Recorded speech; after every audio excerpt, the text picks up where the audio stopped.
अस्सलाम वालेकुम दोस्तों। ड्रामा सीरियल दौलाब जी तव्हांखे मुकमिल कहाणी इन नंढड़ी वीडियो में ॾींदासीं। उन खां पहिरियों असांजी हिकु नंढी गुज़ारिश आहे, अगरि असांजे यूट्यूब चैनल ते न त महिरबानी करे इनखे ज़रूरु सब्सक्राइब कंदा ऐं साथ में बेल आइकन को ज़रूरु प्रेस कंदा ऐं असांजी वीडियो खे ज़रूरु लाइक कंदा। तो बरसातुनि खां पोइ दौलाब ड्रामे जी इंशाल्लाह शूटिंग तेज़ी सां हली रही आहे ऐं उनजी फरहान मलिक जी इंशाल्लाह तेज़ी सां शूटिंग हली रही आहे। डायरेक्टर पंहिंजा महिनत कनि पिया त हिन ड्रामे खे ईअं अहिड़ो था ठाहिनि जो जीअं ज़हर ज़िंदगी ड्रामे खे ठाहियूं ऐं उनखे वॾी शोहरत मिली। ही चाहिनि था त इन दौलाब ड्रामे खे बि ईअं शोहरत मिले ज़हर ज़िंदगी वांगुरु। तो इन जे करे तव्हां स्क्रीन ते पिक्चरूं ॾिसी रहिया आहियो त उन जहिड़ा ज़हर ज़िंदगी जहिड़ा सीन आहिनि। तव्हां इहो सम्झी छॾिजो त ज़हर ज़िंदगी हाणे सीज़न 2 अथव। तो दौलाब ड्रामे जी जेकी पहिरीं स्पेल उहा मुकमिल थी चुकी आहे मींहं खां पोइ। उनजी तेज़ी सां शूटिंग हली रही आहे ऐं उन में काफ़ी अदाकार कमु कनि पिया।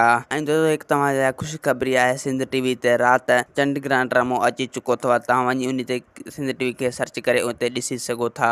त हिन वीडियो खे शेयर कयो जीअं काफ़ी माण्हुनि खे ख़बर पइजी वञे त चंडग्रहण ड्रामो ऐं दौलाब ड्रामे जी शूटिंग हली रही आहे। दोस्तों असांखे ॾींदा हाणे